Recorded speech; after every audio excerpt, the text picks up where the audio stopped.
Hello everyone and welcome back to the Great Book of Grudges. My name is Nathan and we're back with another Total War Warhammer video. So today I want to talk about a mechanic which is in the Warhammer series already that desperately needs a bit of work. I'm of course talking about the corruption mechanic, which is very prevalent with the vampire factions or that of Chaos. Both of them need help, but I believe that Chaos corruption needs the most. So with Total War Warhammer 3 getting closer and closer, we're expecting a lot. Yes, that much is true, but we as fans are mostly talking about the stuff which is very obvious in the game, and there are some issues which maybe you don't notice as much because, well, they just don't work as they should. Or at least don't work as they are represented by in the lore, the tabletop, and other forms of media for Warhammer. Corruption in Total War Warhammer is one of those mechanics that just gets overlooked. In the base game, all it pretty much does is, as Chaos Corruption or Vampiric Corruption rises, you'll begin to start to suffer some public order issues, and if it's the case that corruption raises too high, then you might even take some damage from your units passing through those territories. The problem is that those mechanics can be pretty much ignored, and we'll use an example as attacking the vampire counts. Say for example you're playing as the Empire and you're attacking Sylvania. Moving with multiple armies and just leaving one in the provincial capital for eastern or western Sylvania pretty much solves any public order issues. You don't even need a full 20 stack there, because any public order issues that might just start a rebellion can normally be taken by a 5 stack, nothing too impressive. The corruption around that area, even if it's completely corrupted, barely does that much damage as it is, and you can completely ignore that mechanic by either just directly moving into a city, or if you have to travel for a distance, well, just go to the border, put yourself on raid stance, and then move into the enemy territory. With that, you can see that both mechanics can be completely ignored. Admittedly, you can have a bit more of a public order issue if you're playing on harder difficulties, but even then it's still public order.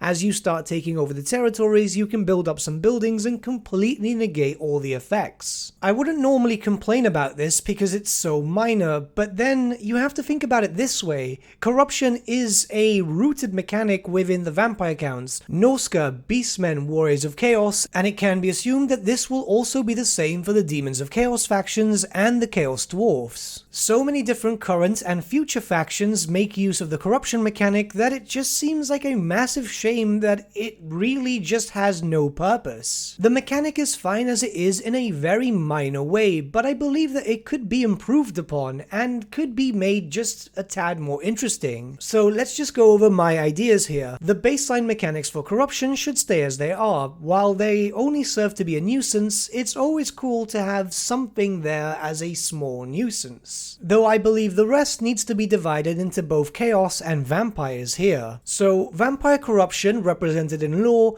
is the fact that many monsters and many creatures are hiding within the shadows. They're often stalking and killing off the peasantry whenever possible, and I believe that this should come into effect with a quite heavy reduction to growth within your cities. So hear me out here, because I know some people aren't gonna like this. If you've just taken a location or a series of locations with extremely high vampiric corruption, the lore would then dictate that there are still loads of monsters around in that area. So it only makes sense that the monsters around that area are trying to kill off the peasantry, which means that your growth would be very much hindered and kind of makes sense thematically. What you would need to do is bring some characters down with Untainted or build up any buildings that you could to start reducing the corruption. Yes, this might slow down your gameplay just a bit, as of course you'll have to focus around removing the corruption in the area, but it's a tad more thematic and it makes a lot more sense. Compare it to now, where you could just leave an army like I said, or build up a few public order buildings and ignore the province and just have it there building up your income. It will give you the feeling that the vampires are indeed a threat and you'll want to get rid of them as soon as possible.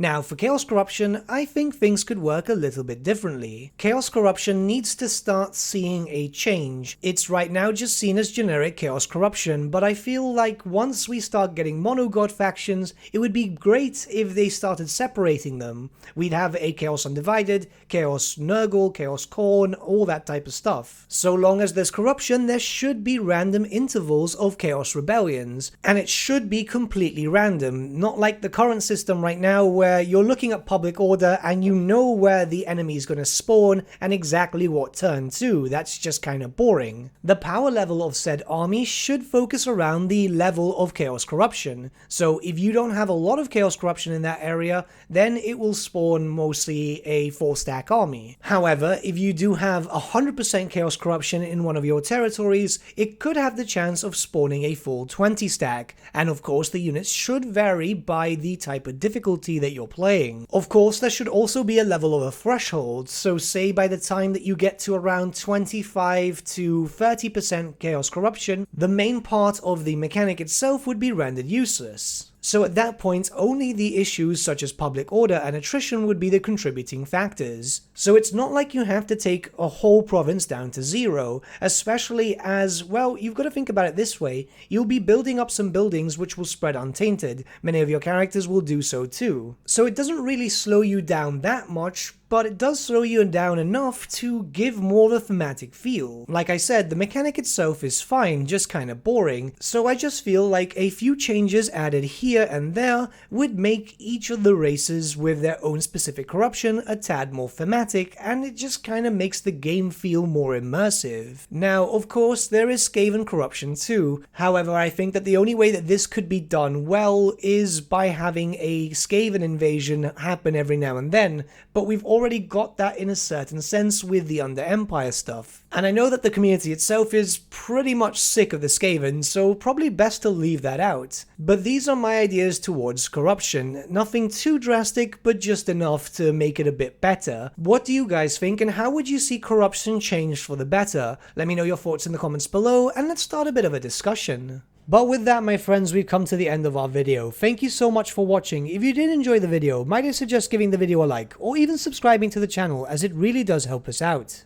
In the description section below are various links to different social media platforms such as Facebook, Instagram, and Discord. Also in the description section is an affiliate link with Element Games where you could buy loads of hobby-based products, not just Warhammer, for 10 to 25% off. Making a purchase using that link and also our special code, which is also in the description, supports the channel at no extra cost to you, which we think is rather cool. A big thank you to our patrons. Your support means the world to us. It's amazing that people want to help a small channel like us grow and get to a higher level of content. A big thank you to Gibraltar LUSC, Ryan Bertsche, Andrew Prince, and Okro for subscribing to us at our Fane level. You guys are super cool. And a big thank you to Edward Yule, VS Vasan, Aaron Whitman, and Shaggy for subscribing to us at our King level. Honestly, we can't thank you all enough. And lastly, a big thank you to all of you for liking, sharing, and commenting on these videos. Honestly, it's because of you guys that the channel's been growing at such a great pace lately, so we can't thank you all enough. But with that, my friends, thank you so much for watching once again, and we shall see you all again very, very soon.